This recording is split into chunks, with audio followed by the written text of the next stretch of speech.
Hello, my name is Rebecca. I'm 45 years old. Death wasn't supposed to find me in that hospital bed.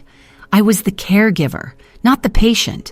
The one who held others' hands as they crossed over, not the one slipping away.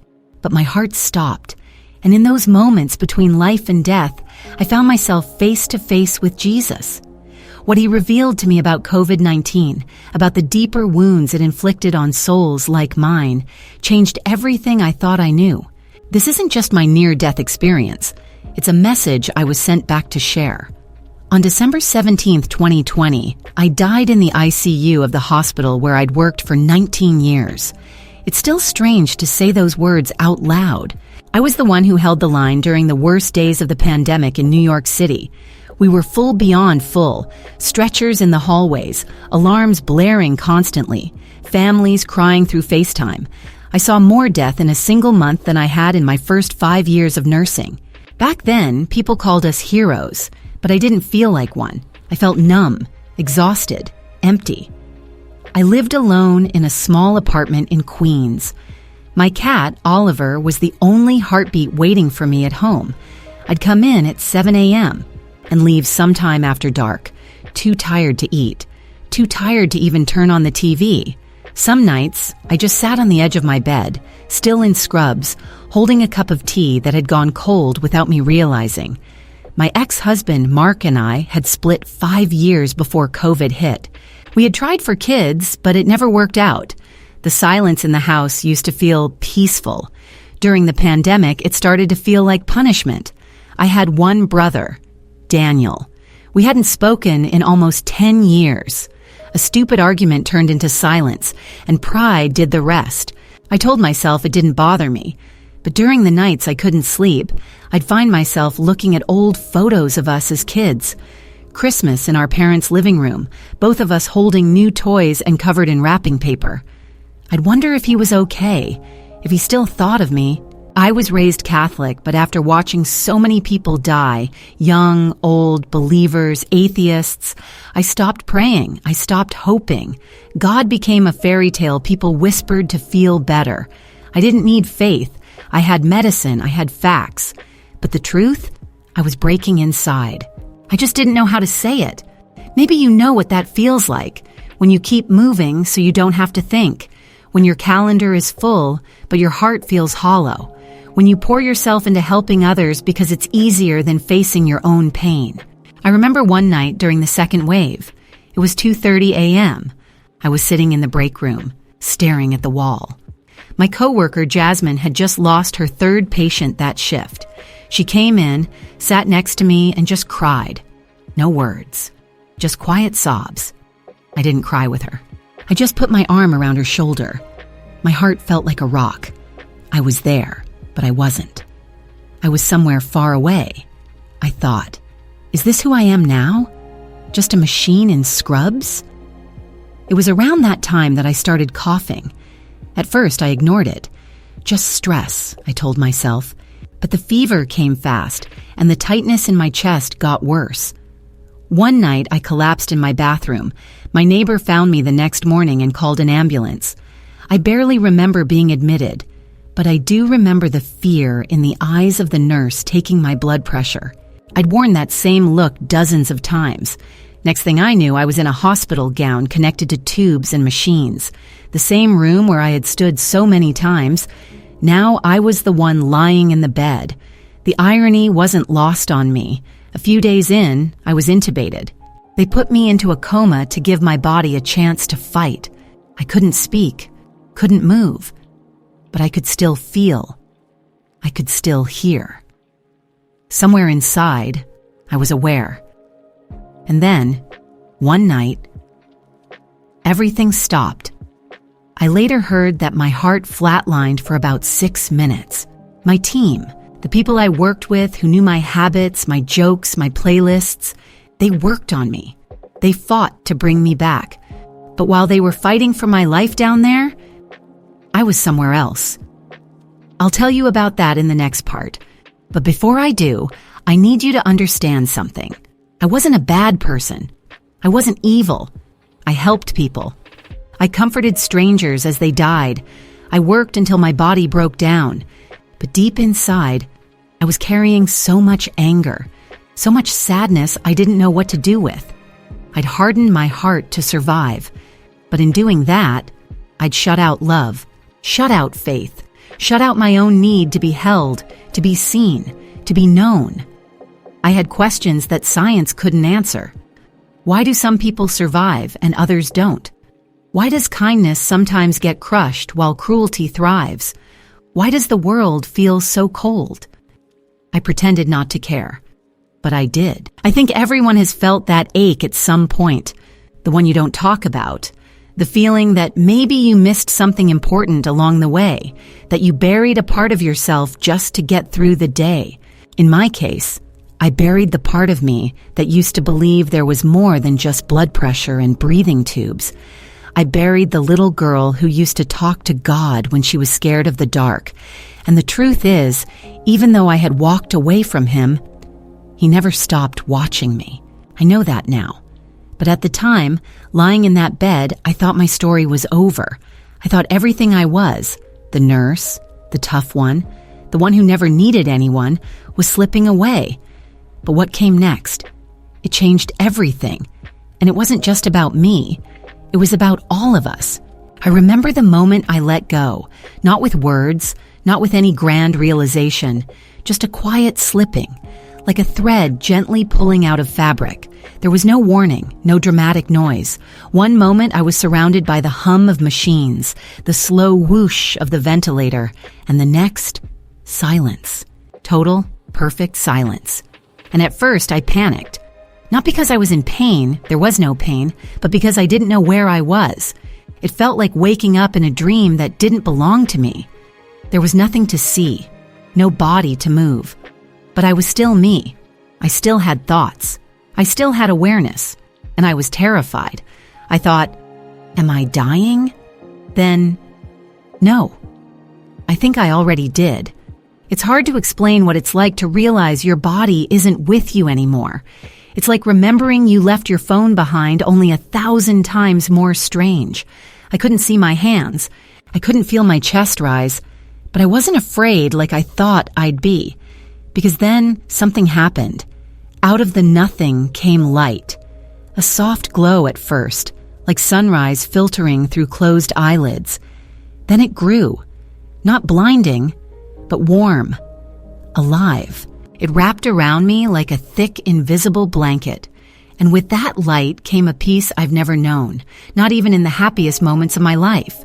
You know that feeling when you come home after a long, exhausting day, kick off your shoes, and finally collapse on the couch? Multiply that by 1,000,000. That's what it felt like. I wasn't floating. I wasn't flying. I just existed in this light. And it was so quiet, not the empty kind of quiet, but a full, heavy stillness that made me want to weep. I didn't know where I was, but I knew I was safe. Then I saw it, my body. It was below me. I was looking down, and there I was, lying in the hospital bed, surrounded by a flurry of movement. Doctors and nurses, people I knew, were working desperately. Chest compressions, a crash cart being rolled in, a nurse crying, someone shouting my name, Rebecca. They kept saying it, over and over. I should have felt panic, but I didn't. I felt gratitude.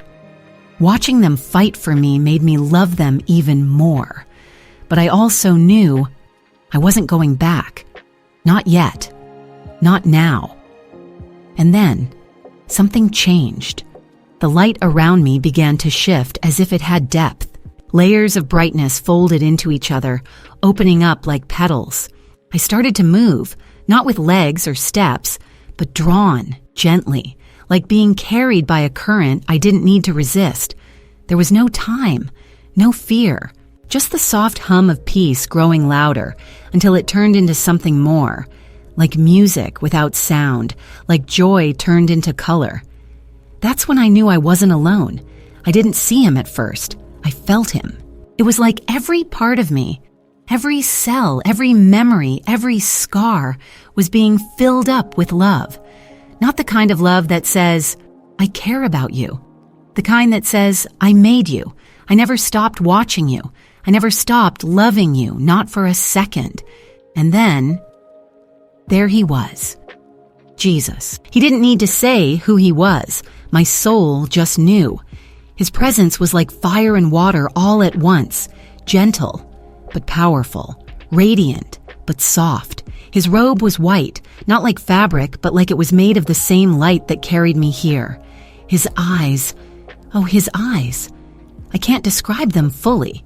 They were strong, piercing, but they also held sorrow, deep, aching sorrow, as if he had seen everything I'd been through. And more than that, as if he'd felt it all with me. He looked right at me and said my name, Rebecca. That's all it took. The moment I heard him say my name, something broke inside me. Years of hardness, of disbelief, of trying to survive and never needing anyone. It all shattered. I fell to my knees, or maybe I just sank, because I didn't have legs anymore, not like before. But I wept. I sobbed like a little child. I wanted to apologize, to hide, to explain, but I couldn't form words. I didn't have to. He already knew everything. Every harsh word I'd spoken. Every time I rolled my eyes when someone said, "I'll pray for you." Every time I sat alone in my apartment whispering, "Where are you?" Even though I claimed I didn't believe. And still, he looked at me with love. Not judgment, not disappointment. Love. I felt him reach toward me, not physically, but spiritually, and he lifted me up. Not just my form, but my heart, my shame, my grief, all of it. He held me without touching me, and for the first time in my entire life, I didn't feel like a nurse or a failure or a woman past her prime or someone who was too cold to be loved. I just felt like a daughter, his daughter. I don't know how long we stayed like that. There's no time in that place, but I could have stayed forever, wrapped in light, held by truth, completely known. I said nothing, and yet everything was understood. He didn't rush me. He didn't demand worship. He just was. Pure, living, eternal love. You know that moment when someone hugs you and you didn't know how badly you needed it until the tears come? That was me. Over and over again. I cried for every patient I lost, for every wall I built, for every birthday I spent alone, for my brother, for the woman I used to be, the one who thought strength meant never breaking. Jesus didn't speak right away. He just let me feel it, all of it. Like he was saying, I saw it all, I was there, and I never left you. And the crazy thing is, I believed him. More than that, I knew it was true. He was with me in the break room when I sat in silence. He was in the hallway when I whispered, "You're not alone," to a dying man. He was in the cold teacup I held after a shift, the photos of my brother I looked at in secret, the part of me that still hoped someone was out there. He was there. He'd been there all along.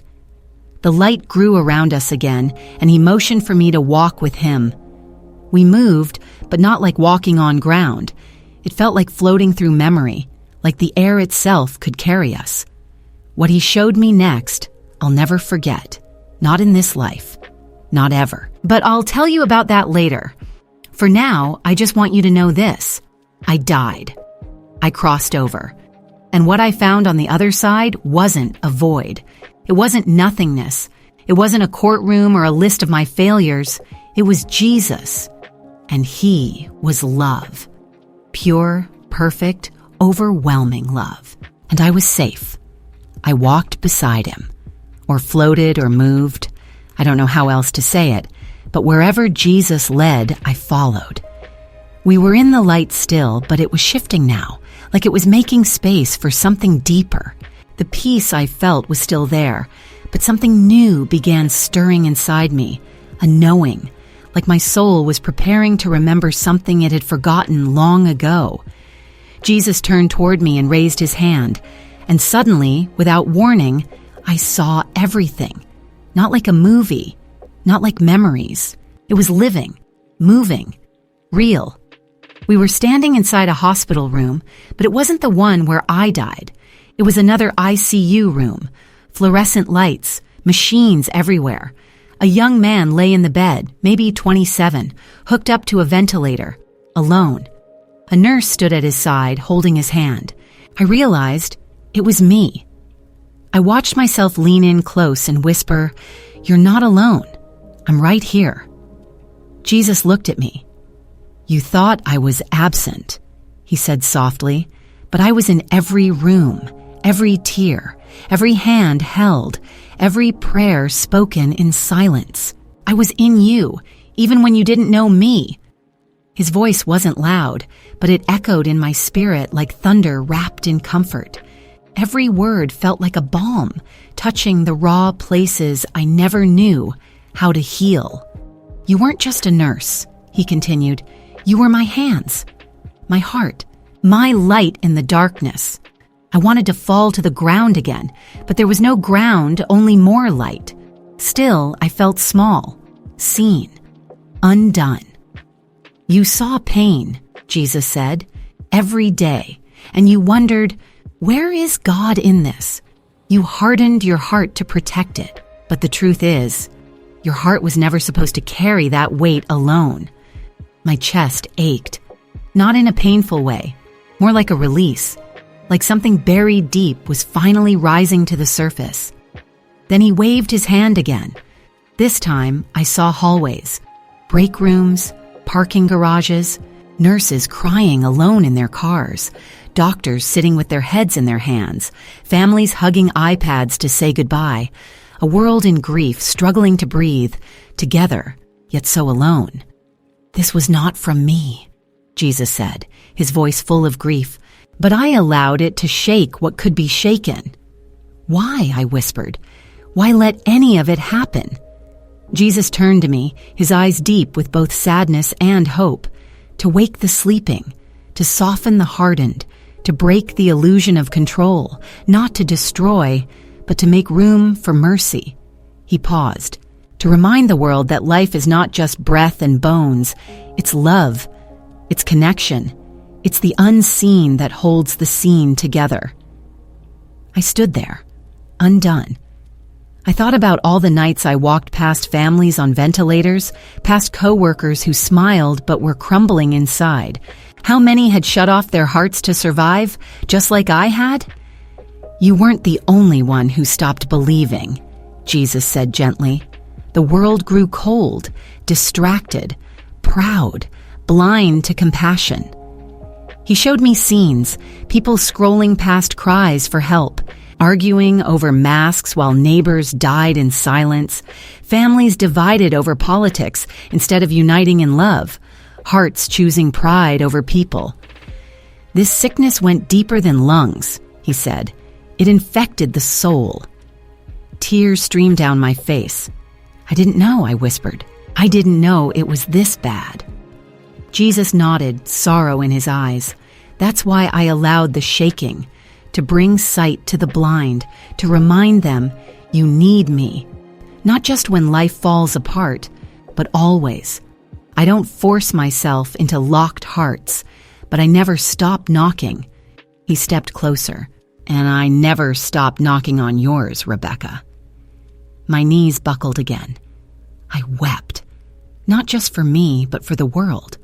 For every nurse, every father, every child who had to die alone, for every hard heart, for the ones who turned away, for the ones who gave up. Then Jesus placed his hand over my heart, though there was no body, and I felt it. Love, fierce, holy, healing. "You thought your unbelief kept me away," he said, "but love opened a door I never stopped waiting at." I couldn't stop crying, but they weren't sad tears anymore. They were release. They were surrender. I looked up at him. "I don't want to leave, please. Let me stay here." He didn't answer right away. Instead, he opened a new vision. This time, I saw children. So many children. Some were in hospital beds. Some were sitting alone in bedrooms with tear-streaked faces. Some were smiling but hollow inside, Teenagers hiding behind screens, little ones curled up in fear, and then adults, millions, walking through life like they were asleep. And I felt it. Their pain, their longing, their confusion, their need to know they were seen. Then Jesus looked into my eyes and said, "They need to know I am near." My heart shattered in the best way. They've been told I'm a myth, that science can replace me, that love is weakness, that suffering proves I'm not real. But I am. And I've never stopped loving them, just like I never stopped loving you. I was shaking. But how? I asked. How do I help them? I'm just one person. He smiled. That's all I need. But I'm not even strong, I said. I barely made it through my own life. Jesus touched my cheek with the gentlest kindness I've ever known. That's why I chose you. The light around us pulsed again, and I realized something was changing. I was being pulled, not violently, but like a tide gently turning. No, I said, panicking. Please don't make me leave. Jesus looked at me, sadness and strength both in his gaze. Your mission is not finished. I shook my head. I don't want to go back. I want to stay with you. He knelt in front of me, though he didn't have to, and met my eyes. Rebecca, you've seen the truth. You've felt my love. Now carry it to those still walking in darkness. His voice grew softer. Tell them. I never left. I never stopped loving. And even in their suffering, I am near. But what if they don't believe me? I asked. They will feel it, he said. In your words, in your eyes, in the way you love them, without needing anything in return. I felt the pull again, this time, stronger. I'm scared, I whispered. I know, he said, but I will be with you. Then he placed something into my spirit, not a physical object, but a knowing, a weightless, burning truth. And as the light around us began to fade, I heard his final words. Tell the hurting, tell the proud, tell the forgotten and the faithful, I am still knocking, and my love still saves. Then, just like that, everything went dark. When I woke up, I didn't open my eyes right away. I couldn't. It was too much. The weight of my body, the stiffness of my limbs, the sound of machines beeping again, it all felt foreign, like squeezing back into a life that no longer fit me. And yet I knew exactly where I was. I was back in the same hospital bed, back in the same room, back in the world where people hurt and cry and carry on like nothing ever happened. Except something had happened. I had met Jesus, and I was not the same. The first thing I felt, before pain, before confusion, was grief. Not because I was alive, but because I had left him, leaving that place, leaving him. It tore at something deep inside me. It felt like being pulled from the arms of someone who knew me completely and still loved me without condition. I wanted to cry, but the breathing tube in my throat held the sound inside. For days, I drifted in and out of consciousness. My coworkers had saved me. I later found out that Jasmine, my friend from the night shift, had been the one doing compressions on my chest. When she saw my heart restart, she dropped to her knees and sobbed. She told me later, "Something told me not to give up on you. I felt, I don't know, like someone else was with us." I nodded. I knew who it was. When the tube was finally removed, I whispered my first words with cracked lips and a dry throat. Jesus is real. The nurse beside me paused. Her eyes softened. I believe you, she whispered back. Recovery was slow. I had to relearn how to walk, how to eat solid food, how to breathe without effort. But the hardest part wasn't physical. It was carrying what I had seen back into a world that hadn't seen it. Everything looked different. The hallways, the faces, the chatter. People were still arguing about masks, still rushing to meet quotas, still glued to phones and deadlines and to-do lists, and I just wanted to grab them and say, "None of that matters. You're missing what matters. But I knew I had to be patient. So I started small. The first person I called was my brother. I stared at his number for 10 minutes before pressing call. My hands shook. We hadn't spoken in 10 years, but he answered on the second ring.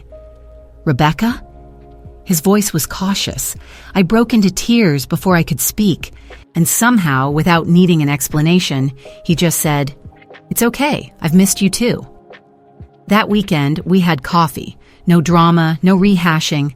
Just two siblings sitting in a diner like time hadn't stolen a decade. He told me about his kids. I showed him a photo of Oliver, my cat. We laughed. We cried. And before I left, he hugged me and said, "You're different." I smiled. Yeah, I am. I also went back to work, but not in the same way. I cut back my hours. I no longer picked up double shifts to avoid going home. I no longer measured my worth by the number of patients I could care for in a day. Now I care differently. I sit with people longer. I look them in the eyes when they speak. I ask their names and hold their hands when they're scared. I don't just treat symptoms. I see souls.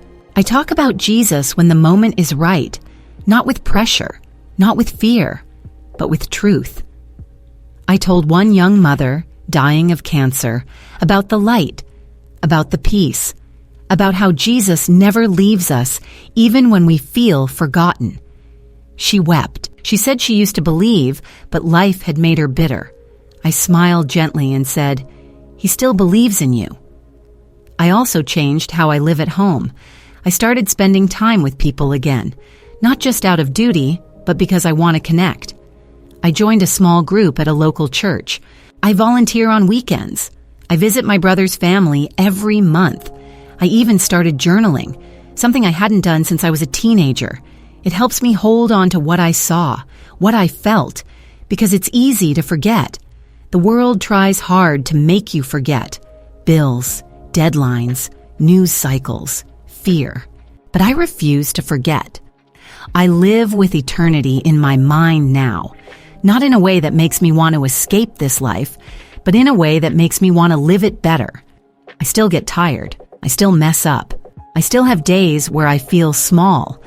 But now I know I'm never alone. Sometimes I think about the children he showed me, the ones hiding behind pain and screens, the ones afraid to hope again, the ones who were told that love is weak or that God is distant. I carry them with me in prayer. I speak to them when I meet them, in grocery lines, in waiting rooms, in hospital beds. I tell them, "You're not alone. Even if you don't feel him, he's near." Because he was near to me. When I didn't believe, when I was angry, when I thought science had all the answers. And still, he came for me. If you're reading this, maybe you've felt what I felt. Maybe you're tired. Maybe you've lost someone. Maybe you've stopped believing because the pain was too much. I understand, but listen to me.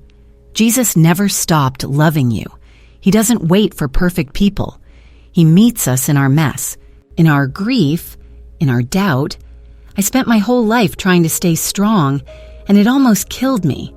Now I know strength isn't never breaking. Strength is letting yourself be loved anyway. So if your heart is tired, if your spirit feels numb, if you're walking through life just trying to survive, please hear this. There is more. There is a God who still knocks on the door of your heart. A God who was there in the COVID units, in the tears, in the break rooms, in the final breaths. He never left. He never will. My name is Rebecca. I'm 45 years old. I was a skeptic, a survivor, a woman who thought she had everything under control. I died. I met Jesus. And I came back to tell you, you are seen. You are loved. And he is still near.